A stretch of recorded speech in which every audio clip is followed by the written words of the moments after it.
जय विज्ञान मु चित्तरंजन दास स्वागत करुछु मोर यूट्यूब चैनल आखि पलकरे विज्ञान। यह एक विज्ञान भित्तिक चैनल तेणु आसुन जानिबा आज पढ़िबा आम उद्भिद को पोषण जोगाउथिबा आलोक संश्लेषण प्रक्रिया। आलोक संश्लेषण प्रक्रिया रे उद्भिद तार निजर खाद्य प्रस्तुत करिथाय। तेबे जानिबा आलोक संश्लेषण प्रक्रिया कौन। आलोक संश्लेषण प्रक्रिया द्वारा सबुज उद्भिद सौर शक्ति को रासायनिक शक्ति रे परिणत करने सहित परिवेश अंगारकाम्ल जल ग्रहण करी श्वेतसार जातीय खाद्य प्रस्तुत करिथाय। एही शर्करा आम उद्भिद को खाद्य जगाए। देखंतु ये एक आलोक संश्लेषण प्रक्रिया चित्र किसी समय पे याको लक्ष्य करंतु।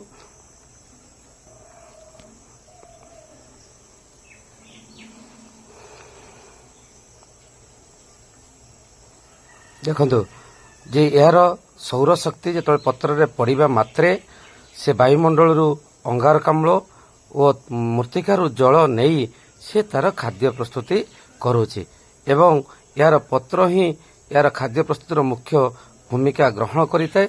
पत्र द्वारा पत्र उपस्थित हरित लवक ताको खाद्य प्रस्तुति रे साहाय्य करिଥାଏ। आसंतु देखिबा पत्रर अंत गठन किपरि हेइଥାଏ। पत्रर उपरि भाग रे रहिଥାଏ छोट छोट रंध्र जहाँ स्तम कहती। यह जलियास्प अंगारकाम्ल विनिमय में साहाय्य करता है। यार भितर रही है सबुज रंगर पालिसेड और पंजी पारेन्काइमा टिश्यू। उक्त टिश्यू कोशर थिबा क्लोरोप्लास्ट को नहीं गठित एवं क्लोरोप्लास्ट भितर स्ट्रोमा रस एवं सरु चेप्टा नली विशिष्ट थाइलाकॉइड को नहीं गठित एवं स्ट्रोमा रस रे विभिन्न प्रकार पोषक और संतरक एंजाइम रही है। सेहीपरि थाइलाकॉइड केतेक स्थान रे तार थाक ही सज्जित होता है ग्राना कहती एवं यह लंबालिया थाइलाकॉइड द्वारा संयुक्त होता है। थाइलाकॉइड आवरण रे प्रोटीन लिपिड और क्लोरोफिल अणु सज्जित ही रही है एवं ये थाइलाकॉइड भितर फांका स्थान रही है ताकू ल्यूमेन कहा जाए।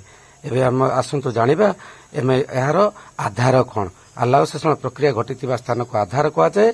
यह साधारणतः सबुज पत्र अटे एवं एबे जानिबा आम आलोक संश्लेषण प्रक्रियार संस्थाटी कौन। संस्था होची आधार अंतरस्थ समस्त गाठनिक अंश विशेष को संस्था कहा जाए एवं सबुज पत्रर थिबा हरित लवक गठनयुक्त थाइलाकॉइड और स्ट्रोमा रस मिलित भाव मिसी आलोक संश्लेषण प्रक्रिया पई संस्था सृष्टि करथांती।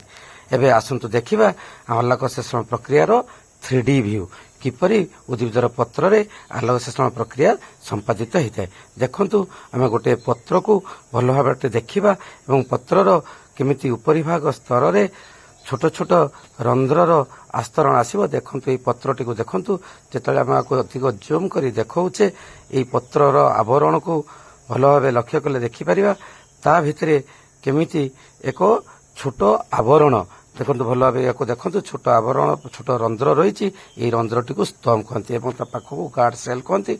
या द्वारा रंध्रटी ओपन होता है और अंगारकाम्ल जलीय बाष्प विनिमय होता है। पत्र आभ्यंतर देखो सबुज रंगयुक्त पालिसेड एवं स्पंजी पारेन्काइमा टिश्यू रही। स्पंजी पारेन्काइमा टिश्यू भीतर को जो आम प्रवेश करवा देखिपर जे ता भितर रोची क्लोरोप्लास्ट एवं देखंतु या भितर गुड़िक हूँ क्लोरोप्लास्ट एवं ये क्लोरोप्लास्ट भितर देखिबा पतला छोट छोट थाक भलिया सदृश टिके लक्ष्य करंतु आसीबो।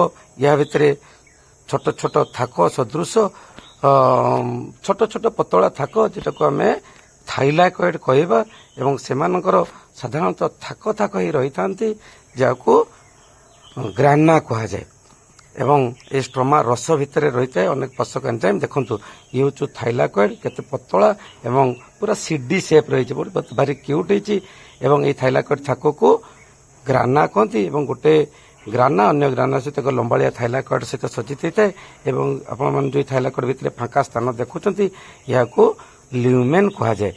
ये फांका स्थान गुड़िक एवं तार आवरण रे क्लोरोफिल प्रोटीन लिपिड सज्जित ही रही है। देखो थाइलाकॉइड थाक गुड़िक केड़े सुंदर भाव पूरा टंका क्या कॉइन जमी थाक ही रही है थाक ही रही एवं तार फांका स्थान रही जो फांका स्थान भितर ल्यूमेन थाए एवं तार आवरण सज्जित रही है क्लोरोफिल जी सब दृश्यमान आलोक शक्ति संग्रह करे एवं प्रोटीन और ଲିପି।